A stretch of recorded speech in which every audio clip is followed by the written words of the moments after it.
साथियों, विवाह आत्म विकास का प्रधान साधन है। गायत्री मंत्र के रे अक्षर की व्याख्या गृह लक्ष्मी की प्रतिष्ठा लेखक पंडित श्री राम शर्मा आचार्य आपको पढ़कर सुनाते हैं। आइए सुनते हैं पृष्ठ 4 से।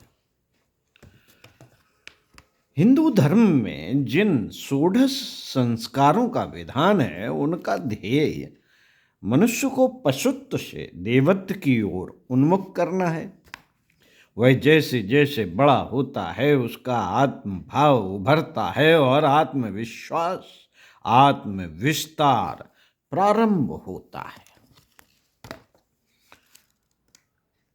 ज्यों ज्यों वह आत्म दमन करता है, अपने ऊपर नियंत्रण लगाता है, त्याग करता है, त्यों त्यों उसमें आत्मीयता का भाव बढ़ता जाता है। बड़ा होने पर उसका विवाह संस्कार होता है। यह होने पर मनुष्य के ऊपर अनेक जिम्मेदारियां आ पड़ती हैं। यहाँ तो देह भाव विलोपन और आत्म बलिदान का पाठ पूरा पूरा सीखना पड़ता है। कालांतर में जो संतान प्राप्त होती है, उसकी सेवा बिना आत्म त्याग और बलिदान के, उसकी सेवा बिना आत्म त्याग और बलिदान के संभव नहीं। साथ साथ अपने जीवन सहचर के व्यक्तित्व में जो अपने व्यक्तित्व को मिलाना होता है, वह भी बिना आत्मोत्सर्ग के संभव नहीं। कदाचित अपने जीवन सहचर के व्यक्तित्व में अपने व्यक्तित्व को हमें विलीन भी करना पड़ता है, होमना भी पड़ता है, और यह देह भाव को बनाए रखकर नहीं बन सकता।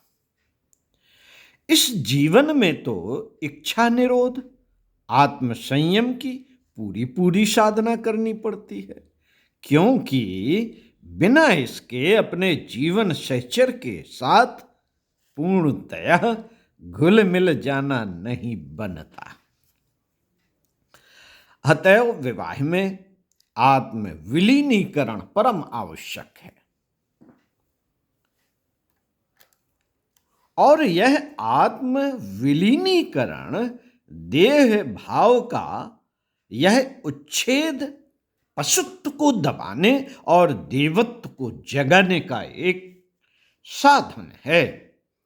अतएव विवाह पशुत्व से देवत्व की ओर बढ़ने का एक मार्ग है। मित्रों, विवाह भौतिक दृष्टि के अतिरिक्त आध्यात्मिक जीवन के क्रमिक विकास की दृष्टि से भी जीव के बाल्यकाल के पश्चात स्वाभाविक रूप से ही आवश्यक है। बाल्यकाल के उपरांत आध्यात्मिक सोपान पर आगे चढ़ने के लिए जो अगली सीढ़ी हो सकती है, वह विवाह बंधन ही है। बाल्यकाल के उपरांत एकदम संन्यास धर्म में पहुंचना सबके लिए सरल नहीं और ना अपेक्षित ही है। बाल्यकाल में सदा खाते पीते सोते जागते सुखों का उपभोग ही होता है। इंद्रियों की तृप्ति का प्रयत्न ही चलता रहता है। इच्छाओं का निरोध नहीं होता, किंतु इसके ठीक विपरीत संन्यास में एकदम त्याग ही त्याग है। अतएव विवाह ही एक ऐसी बीच की अवस्था है जो मनुष्य को विरक्ति और भोग की अवस्था के ठीक बीचों बीच रखकर विरक्ति और त्याग के साथ साथ ही सुख भोग की शिक्षा देती है। मध्यम मार्ग इस जीवन में ही संभव है। राग द्वेष से विमुक्त होकर सुखोपभोग करना इस जीवन के अतिरिक्त न तो बाल्यावस्था में संभव है और न संन्यासावस्था में।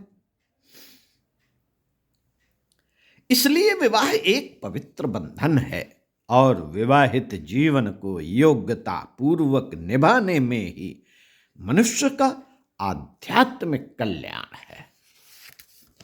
साथियों, सफल विवाहित जीवन ईश्वर से सम्मिलन की पूर्वावस्था है।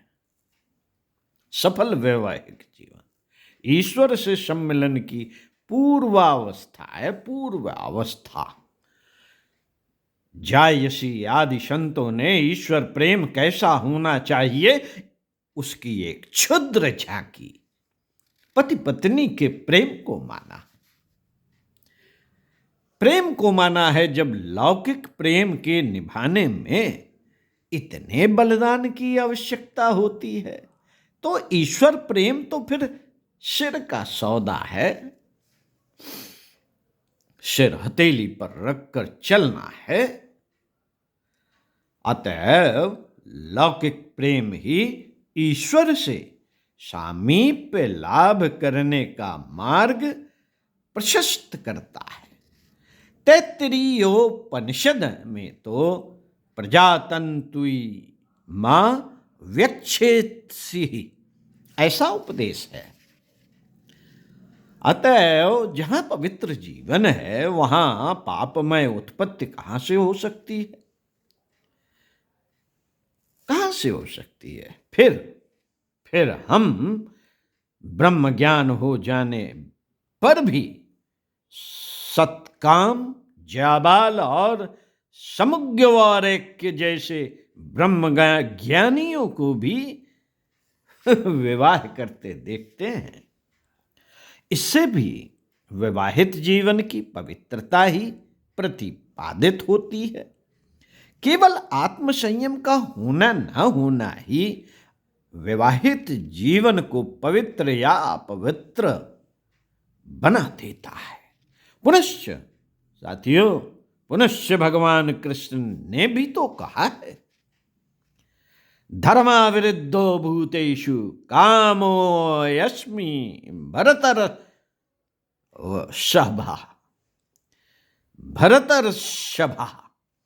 अर्थात प्राणियों में स्थित मैं धर्म अविरुद्ध काम हूं। प्राणियों में स्थित मैं धर्म अविरुद्ध काम हूं। ऋग्वेद का वचन है। ऋग्वेद का वचन है, समानी वाकूति समाना हृदयानि वह समानमस्तु वो मनो यथा वह सुसाह सति। अर्थात हमारा आचरण समान हो, हमारे हृदय समान हो, हमारे मन समान हो और हम एक दूसरे की सहायता के लिए सदा तत्पर रहें। यदि हम अपने जीवन सहचर के साथ भी एकात्मता और अभिन्नता का अनुभव नहीं कर सकते तो वेद में वर्णित समाज के साथ इतनी अभिन्नता हो सकना तो बहुत दूर की बात है। इस दृष्टि से भी विचार करें तो विवाह बंधन उत्कृष्ट सामाजिक तथा आध्यात्मिक जीवन यापन करने के लिए उत्तम शिक्षण स्थल है। उत्तम शिक्षण स्थल है। साथियों, विवाह आध्यात्मिक विकास के लिए सुअवसर प्रदान करता है।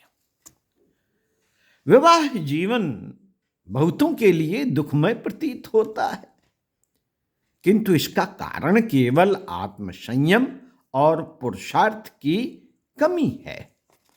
कठिनाइयां केवल हमारी चरित्रगत तथा पुरुषार्थ संबंधी न्यूनताओं की ओर ही संकेत करती हैं और मानो हमें उन पर विजय प्राप्त करने के लिए उद्बोधित करती हैं। जो लोग पलायन मनोवृत्ति लेकर विवाह बंधन से बच निकलते हैं, वे दुख और कठिनाइयों से भी भले ही बच निकलें, किंतु कठिनाइयों से बच निकलना ही जीवन का लक्ष्य नहीं है। इससे उद्देश्य की सिद्धि नहीं होती। जीवन का लक्ष्य है अपनी आत्मशक्ति बढ़ाना। जीवन का लक्ष्य है अपनी आत्मशक्ति बढ़ाना और अपनी उन चरित्रगत पुरुषार्थ संबंधी न्यूनताओं को दूर करना जो कठिनाइयों को जन्म देती हैं और जिनके रहते हुए कठिनाइयां प्रतीत होती हैं। साथियों, विवाहित जीवन की उपेक्षा कर तथा अपनी चरित्रगत न्यूनताओं के ज्ञान से अपरिचित रहकर पूर्ण आनंद भोगने का दावा करना भ्रम मात्र है। पूर्ण आनंद तो पूर्णतया पुरुषार्थी और दोष मुक्त होने पर ही प्राप्त हो सकता है। विवाह पुरुषार्थी और पूर्णतया दोष मुक्त होने का बढ़िया साधन है। अतएव जिनके जीवन में कोई दोष नहीं और जो पूर्ण पुरुषार्थी हैं, केवल वे ही इस बीच की सीढ़ी विवाहित जीवन की उपेक्षा करने के अधिकारी हैं, क्योंकि उनको विवाहित जीवन फल आत्म विजय पहले प्राप्त ही रहता है। साथियों, मनुष्य ने अपने विकास काल में जिस सर्वोत्तम तत्व को विकसित किया है वह माता पिता का हृदय ही है। इसमें जिस सुकोमलता का निवास है वह मनुष्य को देवोपम बना सकती है। इसी के कारण मनुष्य इस हिंसक विश्व में सर्वोपरि सुशोभित हो रहा है। इस प्रेममय हृदय की प्राप्ति के लिए विवाह ही द्वार को उन्मुक्त करता है।